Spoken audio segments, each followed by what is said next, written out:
Welcome back to another edition of History in Your Own Backyard. I'm Satoli. Today I'm in central Pennsylvania at one of the rarest bridges in the country, and Malcolm Barlow here, the owner of the bridge, is going to tell us a little bit about it. Well, this cast iron bridge is either the second or third oldest cast iron railroad bridge in America. It was built 1847 by the Birdsboro Steel Company in Birdsboro, Pennsylvania. And it was built for the Catawissa Railroad. And over the years, the bridge has been restored many times, but always done very authentically. The bridge was moved here by the Catawissa Railroad in 1895 when the locomotives became too heavy for cast iron bridges. And so it's been part of the property here on our farm since 1895. And in the meantime, though, the railroad always took care of the maintenance. And first it was the Catawissa, then it was the Reading, and then it was the Pennsylvania, then Conrail, then Norfolk and Southern, and today it's Lycoming Valley Railroad. And we had it restored the final time about 10 years ago, and forever when it needed maintenance we would call up the railroad and they would come and fix it. Well, we found out that we really owned the bridge, not the railroads.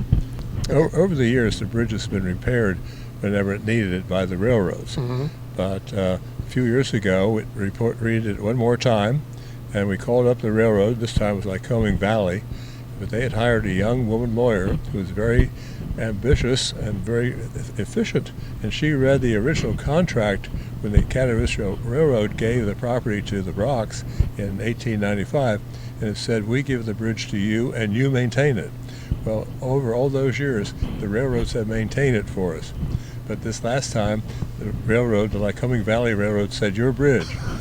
But we luckily had a very good lawyer who read the document and said, "Have they ever changed the bridge?" And they said, "Yes." I told them it raised it 3 times. Well, and they asked us, "Did you ever sign off on it?" And I said, "No." They said, "Well, you know, it says here that the bridge should be 18.5 feet above the track, and you say it's now 23.5. And I said, "That's correct." I said, "Well, their bridge, unless they want to lower it to 18.5, which of course they couldn't do."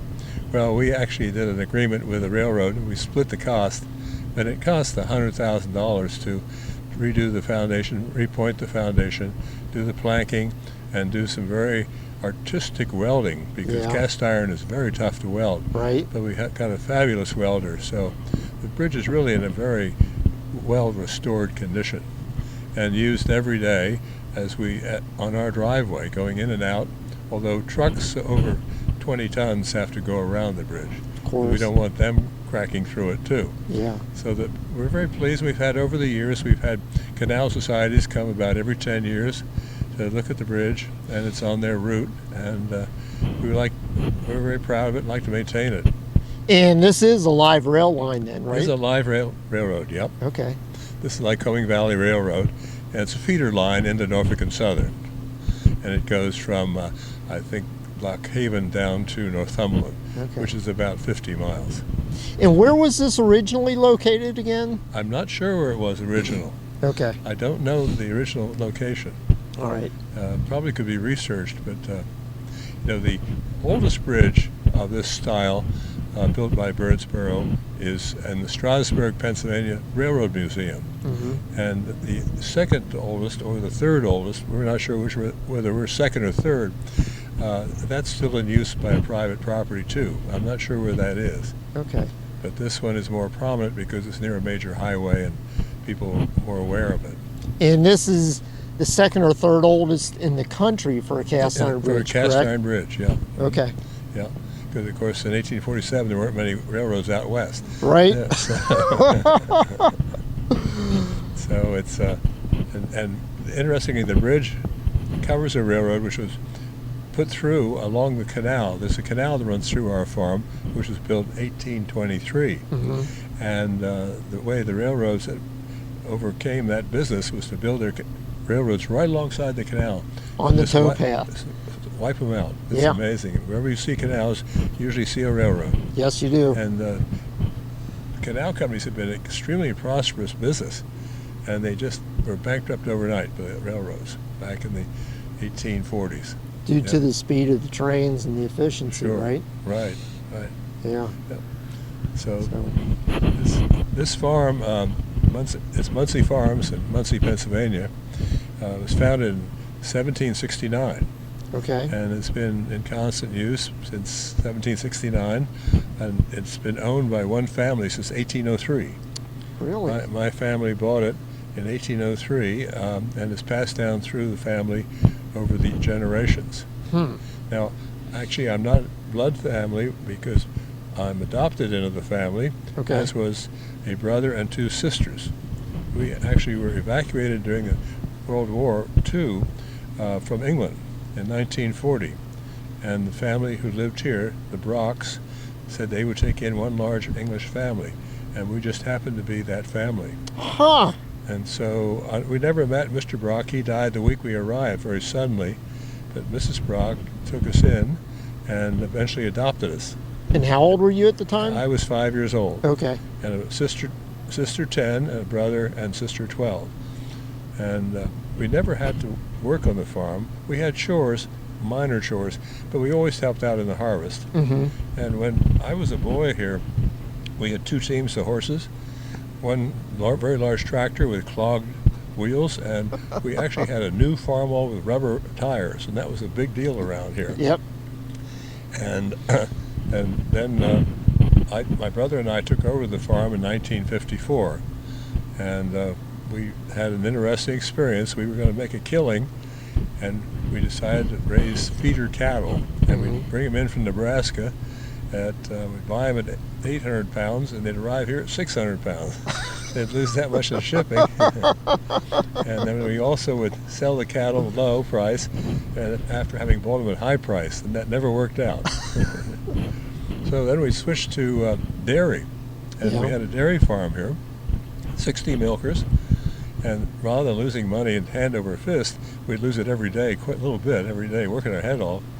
So we went out of the dairy business one day when the barn caught on fire, and it was such a large barn that you could take a hay wagon and tractor into the barn, turn around without stopping, and it's just amazing. And the fire occurred in the roof of the barn, and what we think what happened was it was built probably 1860, and there were skylights in the roof, and it happened at noon, and we just put hay in the barn. There was a lot of dust because the roof just exploded. Oh, did it? All the electrical facilities were in the basement of the barn in the milking area. Yeah. So it was not an electrical fire, and it happened at high noon.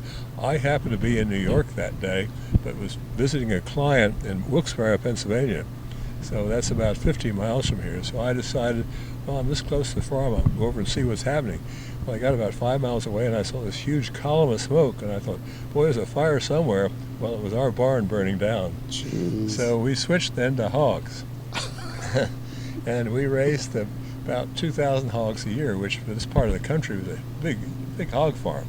They don't do that in Pennsylvania. And we like to say we went whole hog. Well, eventually we found we were feeding expensive corn to cheap hogs, and that didn't work. So then we went to strictly mechanizing the farm, and we never looked back. We've done very well since. Good. We raised corn forever until there was GMO soybean seeds, which allowed us to have a shorter growing season. So now the farm is 50-50. It's corn and soybeans. Right. And we have about 400 acres of tillable land on the farm. And just switch back every other year? The farm originally, when the family bought it, was 7,600 acres. It was the entire valley. Jeez. But as the generations went along, it was divided up. And we own still the main house, and this is the homestead. And so we're very proud of it. And I might say that we had the 250th anniversary of the house in 2019, and we decided to open it up to the community just for people to see who might be interested. And we thought there might be 500 people would come. 3,000 people showed up. We had house tours. It took 6 hours to put 3,000 people through the house. And it was quite a day. We did it. The local historical society from Muncie organized it. And we had an actual canal boat in the canal. Did you? There was no water in the canal. It's on Right, rubber tires. right. And we had horse and carriage rides. We had antique cars from 1913 to 1930. And then we had 40 people dressed in period costumes. Right. And they were doing either weaving or surveying, and they would give lectures on various parts of life. But I think that the highlight, we actually had Indians. In this area, the Munsee Indians were part of the Delaware Nation. So we had Delaware Indians come up from Maryland who set up their teepees, put on their war paint and their regular garb, and then they spent a night here and explained to everybody what it was like. And their war paint was quite dramatic. It scared children half to death. So we had quite an event. It was very successful. Sounds like it. So that was we're very proud of the farm. It's kind of ironic that behind me, through the cornfield, which you can't see because the camera's not pointing that way, is a location for Fort Munsee. And there was a fort here with 130 soldiers. And in 1778, the British and Indians came through the area and chased all the settlers out, and burned every building in the county except for one, and that is Munsee Farms. And we always thought it because it was a stone house that it wasn't burned. And it was very unique. It was a two-story stone house in that period. Everybody else was living in log cabins. But it turns out many years later that the man who owned the house, Samuel Wallace, was actually a British spy. And so they didn't burn his house. And no kidding. He kept it a secret until 1946. He died in 1798. It wasn't until 1946 that he discovered he was a spy.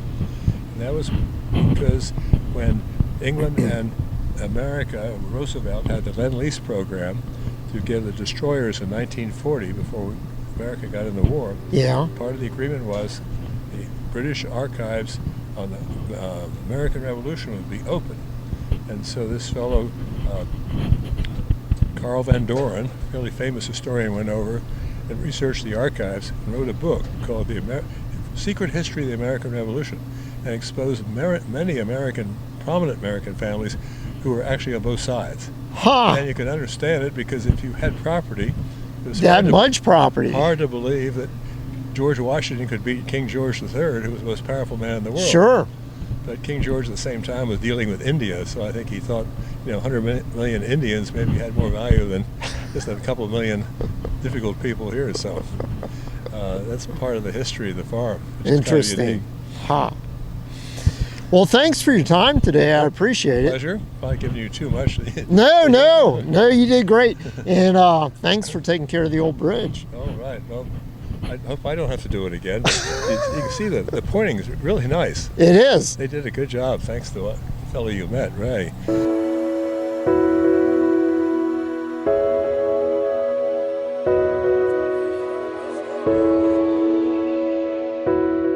Thanks for watching another edition of History in Your Own Backyard. And remember, travel slowly and stop often.